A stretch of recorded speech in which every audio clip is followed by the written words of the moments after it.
Welcome to another insightful video, where we delve into topical issues affecting the manufacturing industry and the wider economic landscape. I'm Ryan Chan, the CEO and founder of UpKeep. In today's video, we'll explore how proposed changes in immigration policy could influence our employment ecosystem and alleviate the ongoing labor shortage in manufacturing. We'll also discuss the need for continuous learning and innovation in this ever-changing industry. So let's dive in. Imagine this. Your parents immigrated to the United States when they were teenagers, seeking a better education and a better life for you. That's my story, and in many ways, immigrants have been a cornerstone of our country. But too often, immigration is seen as a separate issue, detached from the broader economic landscape. Today, as we grapple with a labor shortage in many sectors, particularly manufacturing, it's time to rethink how changes in immigration policy can influence our employment and economic ecosystem and potentially lead to a higher quality of life for everyone. Over the last 2 decades, the manufacturing industry has been shaped by numerous factors. The Organization for Economic Cooperation and Development reported that the number of U.S. manufacturing jobs had been steady at 17 million since 1965, but then plummeted by 1/3 between 2000 and 2010.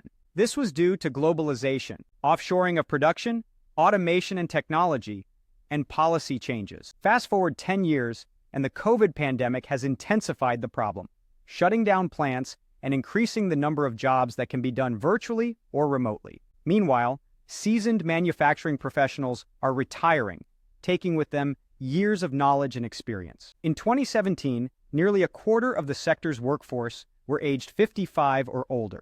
As a result, an estimated 2.1 million manufacturing jobs are expected to go unfilled by 2030. This shortage comes at a time when the U.S. is trying to reinvest in the built world by injecting trillions of dollars into initiatives like the Infrastructure Bill and the CHIPS and Science Act, potentially creating even more jobs in the sector while striving to elevate the standard of living.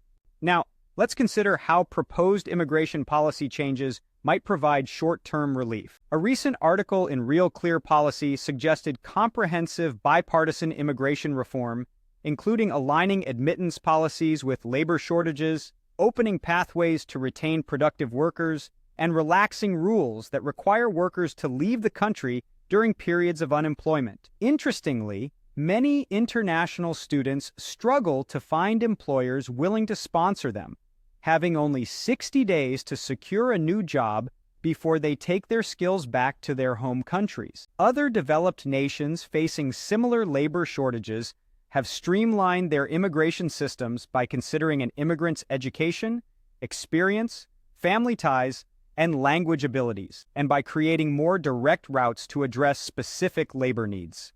However, it's crucial to understand that immigration policy reforms are not a long-term solution. The manufacturing industry is undergoing a transformation, and we can't afford to have workers resting on their laurels, willing to do the same jobs year after year. We need everyone to embrace a mindset of continuous improvement and learning. Immigration policy changes should be the first step in addressing the ongoing labor shortage in manufacturing. Let's provide immigrants with the chance to achieve the American dream, just like my family did. But we also need to upskill and train all of our workers and apply the innovation required for manufacturers to thrive in an increasingly competitive market.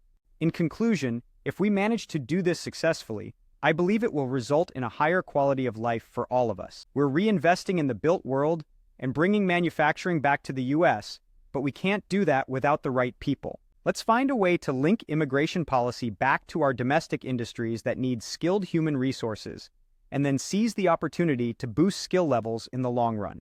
Thank you for tuning in to our discussion on the impact of immigration policy changes on the manufacturing labor shortage and the need for continuous learning and innovation. To recap, we've explored how immigration policy changes could provide short-term relief to the labor shortage, but emphasized that long-term solutions lie in continuous learning, upskilling, and innovation. Don't forget to subscribe to our channel for more insightful discussions. For more information about UpKeep and our resources for maintenance and reliability teams, please visit upkeep.com. We look forward to seeing you in our next video.